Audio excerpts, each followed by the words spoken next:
Hello friends, अगले lecture में हमने देखा था कि प्रियोदा मनमोहन का इंटरव्यू लेता है और अलग अलग बातें पूछता है। उसमें उसने पूछा था कि तुम किस प्रकार से जो बीमार व्यक्ति है उसकी सेवा करोगे, गाना जानते हो कि नहीं और तैरना जानते हो कि नहीं।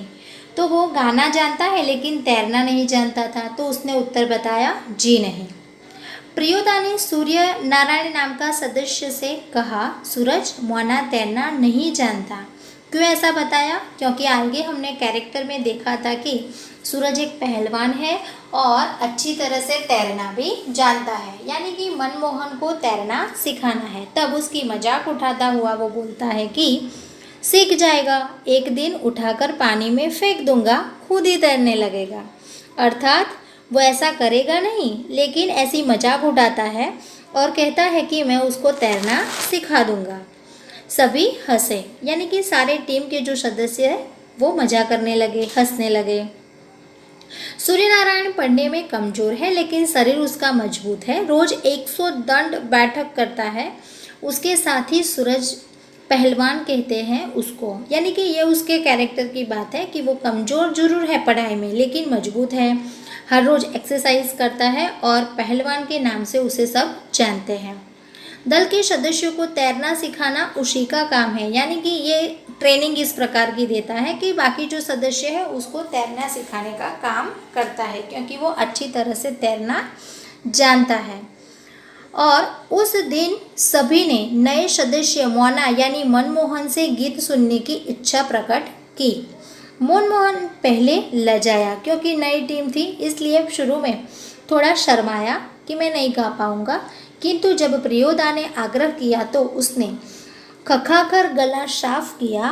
कौन गीत गाए वह उसने शुरू किया, क्योंकि उसको तो याद ही नहीं आता था कि उस समय वो कौन सा गीत गाए। अपनी भाषा में एक पुराना गीत उसने गा लिया जो इस प्रकार है कि राम रहीम न जुदा करो भाई, दिल को सच्चा रखना जी। अर्थात यहाँ धर्म की बात है। राम और रहीम जो अलग अलग धर्म के देवता हैं, उसको जुदा करना नहीं है, दिल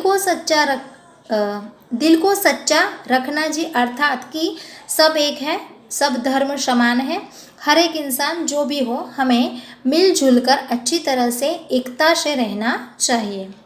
गीत समाप्त होने के बाद प्रियोदा बोले, वाह बहुत मीठा गला है तुम्हारा कालू, तुम प्रभात फेरी वाले दोनों गीत मोना को सिखा देना। प्रभात फेरी यानी कि सुबह में जो गीत गाया जाता है वह।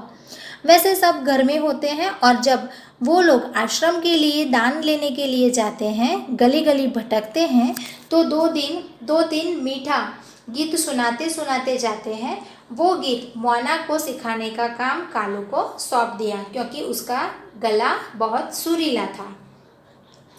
आगे देखा तो सूरज पश्चिम की ओर झुक गया, बालूचर पर लाली उतर आई, परमान की धरा पर डूबते हुए सूरज की अंतिम किरणें झिलमिलाई। पखेरु दल बांधकर बांस वन को और लौटने लगे, यानी कि पूरा संध्या का समय है, सूरज डूब गया। बालूचर यानी कि जो नदी का किनारा था उस पर लाली उतर आई, यानी कि जो सूर्य का प्रकाश था वो पीले कलर का था जो चेंज हो गया।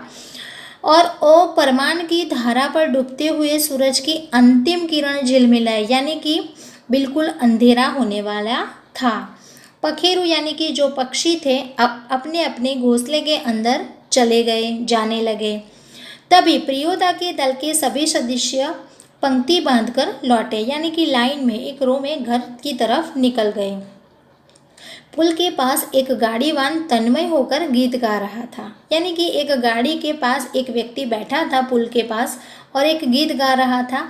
वो भी थोड़ा बहुत गाना जानता होगा कि भोला गरीबन क दिन पहिया हरब, भोला गरीबन क दिन, यानी कि गरीब की बात उसने सुनाई कि भोला होता है और पूरे दिन मेहनत करता है, लेकिन फिर भी चाहे वो दो पैर को ठीक तरह से नहीं रख सकता, यानी कि उसके पास इतना पैसा नहीं होता है।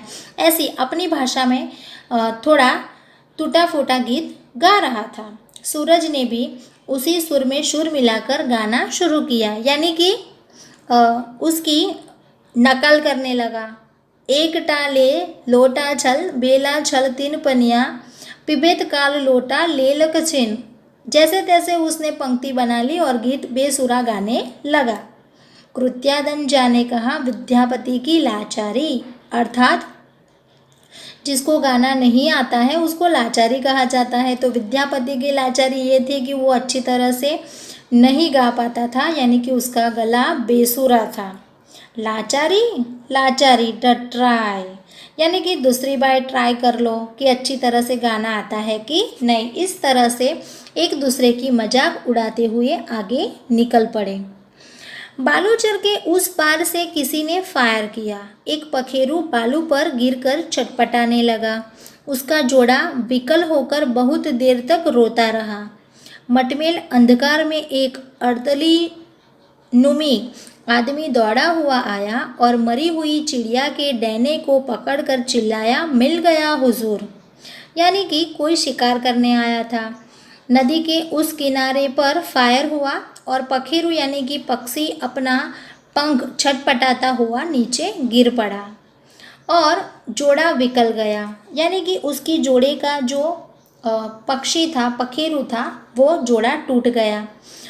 अंधेरा हो गया था और अर्दलीनुमी यानी कि जो शिकार करने वाला था उसका नौकर वहाँ आता है और चिड़िया के डैने यानी कि उसके पंख को पकड़कर चिल्लाता है कि मिल गया हुजूर, यानी कि शिकार हमारा मिल गया।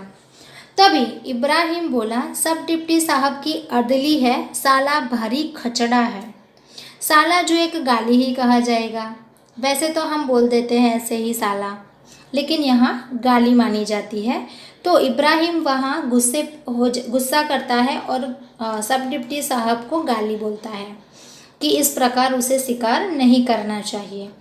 प्रियोदा के मुंह में अचानक निकला हॉल्ट, यानी कि चुप रहो, क्योंकि प्रियोदा अपनी टीम के सदस्य को गाली बोले ऐसा सहन नहीं कर सकता था।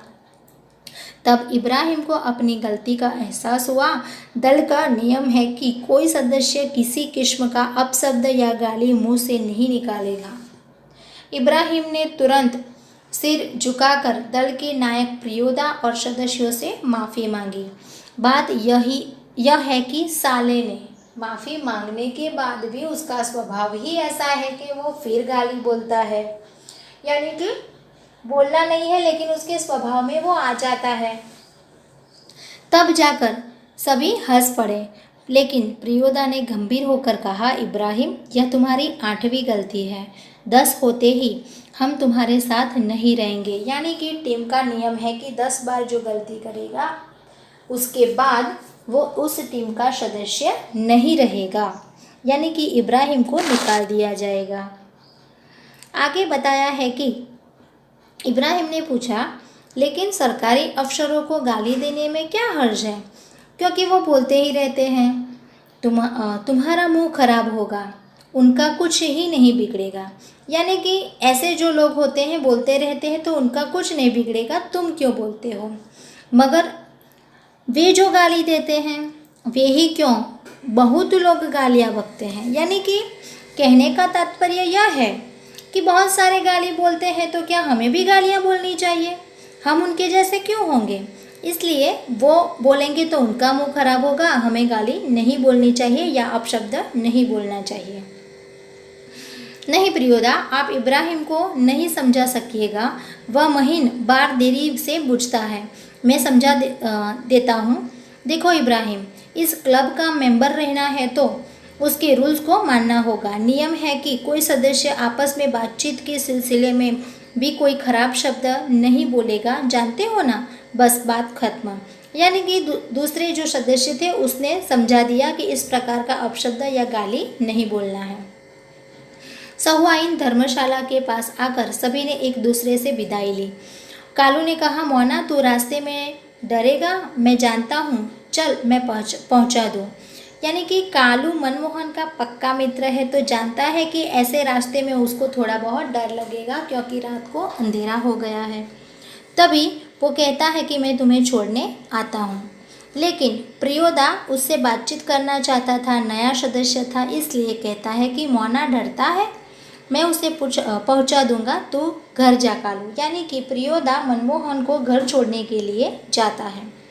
रास्ते में प्रियोदा चुप रहे, एक सुनी जगह पर आकर रुक गए। सड़क के दोनों और बड़े बड़े पीपल के पेड़, जैसे पीपल के पेड़ के पत्ते जब हिलते हैं तो हमें लगता है कि कोई भूत आ गया, वैसा ही दृश्य वहाँ था।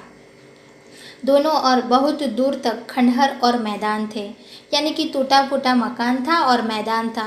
तो ऐसी जगह पर तो डरावना ही लगता है। डरावनी जगह पे हमें स्वप्न में भी ऐसा ही लगता है कि सामने से कोई आ रहा है।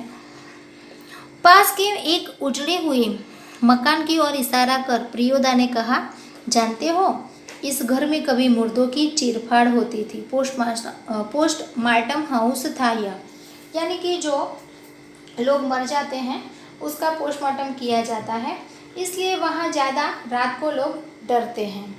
इसीलिए लोगों को डर है कि आसपास के पेड़ों पर भूत पिशाच किलकिल करते रहते हैं। मैदान में प्रेतनियाँ नाचती हैं, सतालिया की तरह झुंड बांधकर। क्यों डरने लगा? यानी कि ऐसी सुनसान जगह पर प्रियोदा मनमोहन को ले जाता है, ऐसी डरावनी बातें बताता है और डर से बाहर निकालने के लिए ट्राई कर रहा है, नहीं कि उसको डराने के लिए। अकेले यहाँ आ सकते हो? तो मनमोहन ने उत्तर दिया, जी नहीं। प्रियोदा हंसे और बोले, देख मोना, भूत प्रेत ऐसे आदमी को कभी नहीं तंग करता जो 10 काम करता हो। यानी कि अच्छे काम करने वाले व्यक्ति को ऐसे लोग परेशान नहीं करते। तुम्हारी उम्र में मैं भी डरता था।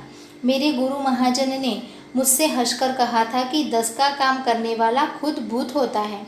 यानी कि जो व्यक्ति को काम की लगन है वो हर समय बिना डरे निकल जाएगा, यानी कि वो एक भूत के समान ही होगा। उसको भूत क्या डरा पाएगा? उसको भूत का क्या डर हो सकता है? चलो शुरू करो तो वह गाना, राम रहीम ना। यानी कि डरता है तो आवाज़ भी ऐसे ही निकलेगी। तो जैसे तैसे डरते हुए मौना लास्ट में वो गीत दोहराता है और गाता है कि राम रहीम ना जुदा करो भाई, दिल को सच्चा रखना जी। फिर ई हो जाता है, यानी कि वो अंदर से डरता है। लेकिन फिर भी यहाँ प्रियोदा ने लास्ट में उद्देश्य के रूप में ये दिया है कि जो व्यक्ति हकीकत में दूसरों के काम आता है और अच्छी तरह से काम करता है, उसको भूत या ऐसे व्यक्ति कभी भी हैरान परेशान नहीं करते। तो हमें भी डरना नहीं चाहिए और ये कभी सोचना ही नहीं चाहिए कि भूत जैसी कोई चीज़ होती है। यानी कि यहाँ तो सिर्फ ये बताने का प्रयत्न किया है कि निर्भय बनो। यानी कि ऐसी जगह होती है जहाँ पर हम कल्पना के द्वारा डरने लगते हैं, हकीकत में ऐसा कुछ होता ही नहीं है। हम फिल्म में, मूवी में या सीरियल में ऐसा देखते हैं डरावने दृश्य को, और उसी समय ऐसा दृश्य हमें याद आ जाता है और लगता है कि यहाँ से कुछ निकलेगा, यहाँ से मुझे डर लगता है। ये सारी कल्पनाएं होती है, इससे बिल्कुल डरने की ज़रूरत नहीं है।